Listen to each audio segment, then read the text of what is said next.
नमो बुद्धाय मित्रांनो, आपल्या सर्वांचे आपल्या मनपसंत चॅनल मनशांतीवर स्वागत आहे. आपण भारतरत्न बोधिसत्व डॉक्टर बाबासाहेब आंबेडकर लिखित भगवान बुद्ध आणि त्यांचा धम्म ह्या पवित्र ग्रंथाचे वाचन करीत आहोत. चला तर सुरू करूया आजच्या वाचनाला. सर्वप्रथम भगवंताला वंदन करूया.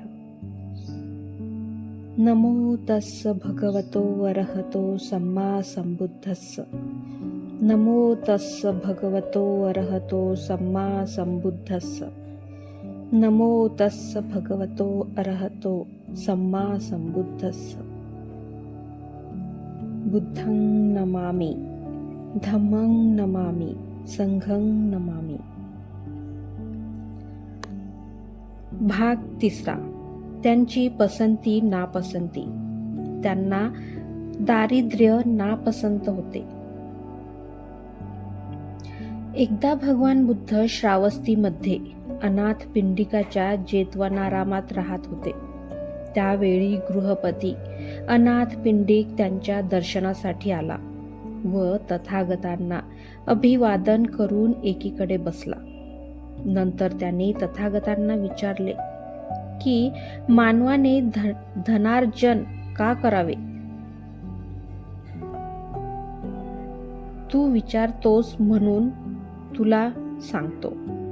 ज्याने मेहनतीने धन मिळविले आहे, ज्याने हातांनी कष्ट करून धन मिळविले आहे, ज्याने घाम गाळून धन मिळविले आहे, तसेच ज्याने न्याय मार्गाने धन कमावले आहे, अशा एखाद्या आर्य श्रावकाचे उदाहरण घेऊ. त्या धनामुळे तो स्वतः सुखी व आनंदी होतो आणि ते सुख व आनंद तो टिकवू शकतो. तो आपल्या मातापितरांना सुखी व आनंदी करतो आणि त्याचे सुख व आनंद टिकवून ठेवतो. त्याचप्रमाणे आपली पत्नी, मुले, दास व कामगार यांनाही सुखी व आनंदी करतो. धन प्राप्त करण्याचा हा पहिला हेतू आहे. अशा प्रकारे धन प्राप्त केल्यानंतर तो आपल्या स्नेहासोबत्यांना सुख आणि आनंद देतो, तसेच सुखी आणि आनंदी राखतो. हा दुसरा हेतू आहे. अशा प्रकारे धन प्राप्त केल्यानंतर अग्नी व पाणी, राजा तसेच चोर, शत्रू आणि वारस ह्यापासून होणारी हानी तो टाळू शकतो. तो आपली मालमत्ता सुरक्षित ठेवू शकतो. हा तिसरा हेतू आहे. अशा प्रकारे धन प्राप्त केल्यानंतर तो कुलयज्ञ, अतिथी यज्ञ, पितृयज्ञ, राजयज्ञ व देवयज्ञ असे पंचयज्ञ करू शकतो. हा धन प्राप्त करण्याचा चौथा हेतू आहे. अशा प्रकारे धन प्राप्त केल्यानंतर तो गृहपती उच्च हेतूचे स्वर्गीय सुखाप्रत नेणारे, स्वर्गलोकाच्या दिशेस प्रवृत्त करणारे असे दान, अहंकार व आळस ह्यापासून मुक्त असलेल्या सर्व गोष्टी धीराने व विनम्रतेने सहन करणाऱ्या, स्वतंत्र, शांत व परिपूर्ण होण्याचा यत्न करणाऱ्या सर्व श्रामकांना आणि संतजनांना देतो. हा धन प्राप्त करण्याचा पाचवा हेतू आहे. अनाथ पिंडिकाला समजले की गरिबीचा गौरव करून तथागतांनी गरिबांचे सांत्वन केले नाही किंवा गरिबी मानवाने प्राप्त करावी, सुखी जीवनवृत्ती म्हणून गरिबीला श्रेष्ठत्वही दिले नाही. उपभाग 2. त्यांना संग्राहक वृत्ती नापसंत होती. भगवान बुद्ध एकदा कुरु देशात कम्मासदम्म नगरीत राहत होते. स्थविर आनंद त्यांच्याकडे आले आणि त्यांना अभिवादन करून एकीकडे बसले. तसे बसल्यावर ते म्हणाले, तथागतांनी शिकविलेल्या प्रतित्य समुत्पादाचा नियम अद्भुत आहे. तो फार गहन आहे, तरी पण मला तो अगदी स्पष्टपणे समजला आहे. असे म्हणू नकोस आनंदा, असे म्हणू नकोस. कारणामुळे कार्य घडून येते हा नियम फार गहन आहे. हा प्रतित्य समुत्पादाचा नियम गहन आहे. हा प्रतित्य समुत्पादाचा नियम न समजल्यामुळे, या प्रतित्य समुत्पादाच्या नियमाचे आकलन न झाल्यामुळे ही सध्याची पिढी गोंधळात, गडबडगुंड्यात सापडली आहे. तिला दुःखाचा मार्ग ओलांडून जाणे असाध्य झाले आहे. मी सांगितले आहे की तृष्णा ही लोभाचे कारण आहे. जिथे कोणत्याही प्रकारचा किंवा कोणत्याही तऱ्हेचा लोभ कोणालाही कशासाठी नसतो, तिथे लोभाचा संभव असणे शक्य असेल का? नाही भगवान, असणार नाही. तृष्णेमुळे माणूस लोभाच्या मागे लागतो. लोभाच्या मागे लागल्याने काम व लालसा उत्पन्न होतात. काम व लालसेमुळे आग्रह किंवा आसक्ती निर्माण होते. आग्रहामुळे स्वामित्व भावनेची निर्मिती होते. स्वामित्वामुळे अधिक लोभ आणि अधिक स्वामित्वाची भावना म्हणजे हाव निर्माण होते. स्वामित्वामुळे मालमत्तेवर पहारा ठेवणे आवश्यक होते. मालमत्तेवर पहारा ठेवण्याच्या वृत्तीमुळे अनेक वाईट व दुष्ट प्रसंग निर्माण होतात, जसे मारामारी, जखम, संघर्ष, भांडण, निंदा व असत्य. आनंदा, ही प्रतित्य समुत्पादाची साखळी आहे. जर तृष्णाच नसली तर लोभाची ओढ लागेल का? लोभाची ओढ नसेल तर विकार निर्माण होतील का? विकार नसतील तर आग्रह निर्माण होईल का? आग्रह नसेल तर स्वामित्वाचा लोभ निर्माण होईल का? स्वामित्व नसेल तर अधिक स्वामित्वाची हाव निर्माण होईल का? भगवान, नाही होणार. जर स्वामित्वाचा लोभ नसेल तर शांती नाही का टिकणार? भगवान, नक्कीच टिकू शकेल. भगवान म्हणाले, मी पृथ्वीला पृथ्वीच मानतो, पण माझ्या मनात तिच्याबद्दल तृष्णा नाही.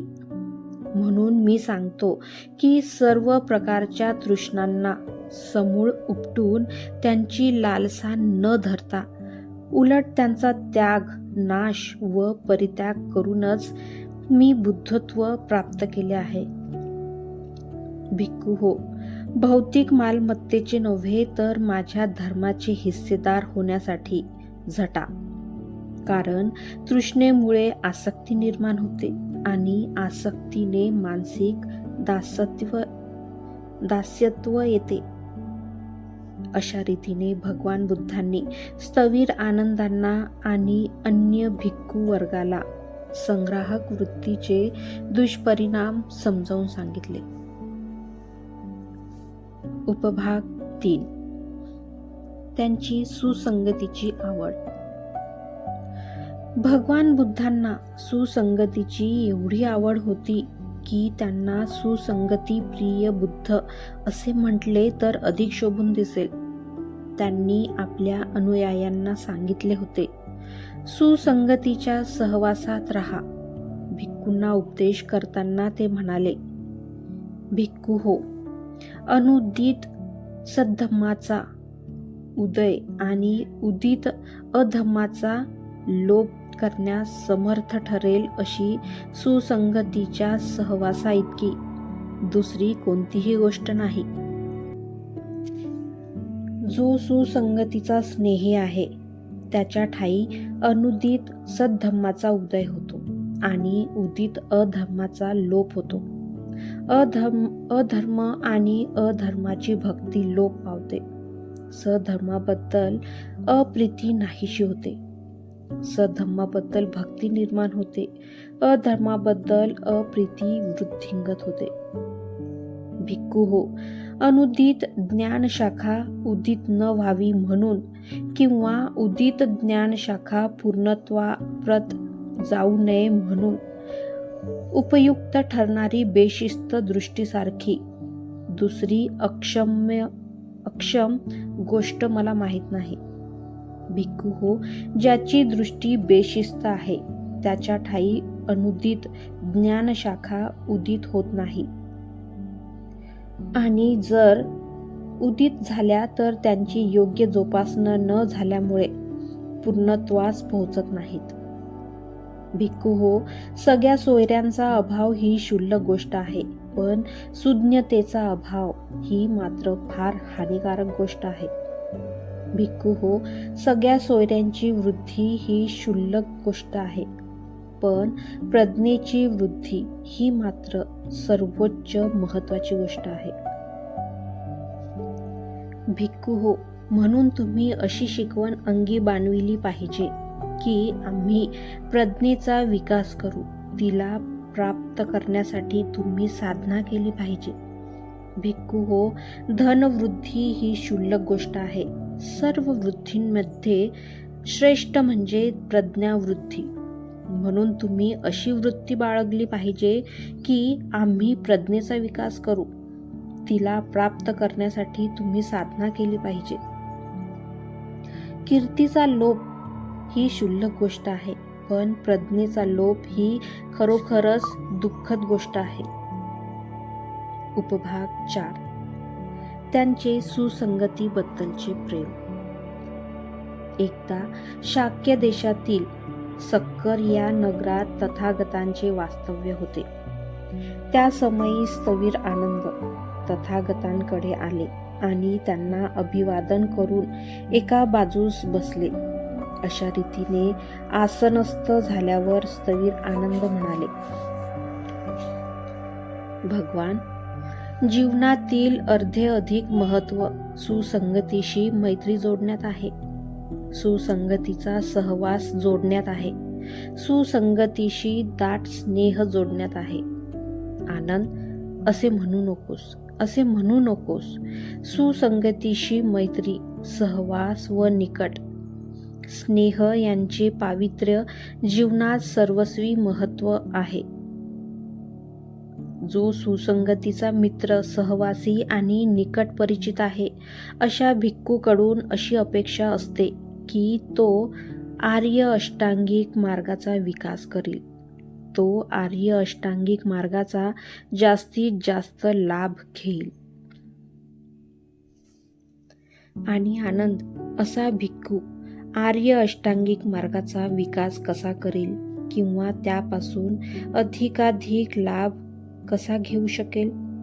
अशा वृत्तीने तो सम्यक दृष्टीचा अभ्यास करेल, जी त्यागावर आश्रित आहे, विरागावर आश्रित आहे, विरामावर आश्रित आहे. तो सम्यक संकल्पाचा अभ्यास करतो. तो सम्यक वाणीचा अभ्यास करतो. तो सम्यक कर्मांताचा अभ्यास करतो. तो सम्यक आजीविकेचा अभ्यास करतो. तो सम्यक व्यायामाचा अभ्यास करतो. तो सम्यक स्मृतीचा अभ्यास करतो. तसेच सम्यक समाधीचाही अभ्यास करतो. हे सर्व त्यागाश्रित आहे, विरागाश्रित आहे आणि निरोधाश्रित आहे. आनंद, जो भिक्खू सुसंगतीचा मित्र आहे, जो सत्संगतीचा सहवासी आहे आणि जो सत्संगतीचा दाट स्नेही आहे, तो अशा रीतीने आर्य अष्टांगिक मार्गाचा विकास करतो आणि त्यापासून जास्तीत जास्त लाभ घेतो. सुसंगतीशी कल्याण मित्रता आहे, हे जे चांगल्या सहवासात राहणे आहे. आनंद, तुला समजले पाहिजे की जो सत्संगतीमध्ये राहतो, ही जी कल्याण मित्रता आहे, हे जे सत्संगतीमध्ये राहणे आहे, सहवासात राहणे आहे आणि सत्संगतीचा जो निकट स्नेह आहे, ह्याचे पवित्र जीवनात सर्वस्वी महत्व आहे. आनंद, खरोखर हे जे प्राणी नाशवंत, मर्त्य, दुःख, शोक व आपत्तीग्रस्त आहेत, त्यांनी सुसंगतीशी मैत्री केल्याने मुक्ती मिळू शकते. सुसंगतीशी मैत्री, सहवास व निकट स्नेह यांचे पावित्र्य जीवनात कसे सर्वस्वी महत्त्व आहे हे तुला आता समजले असेल. तेरा मंगले तेरा मंगले तेरा मंगल होय रे, सबका मंगल सबका मंगल सबका मंगल होय रे. साधू साधू साधू. नमो बुद्धाय.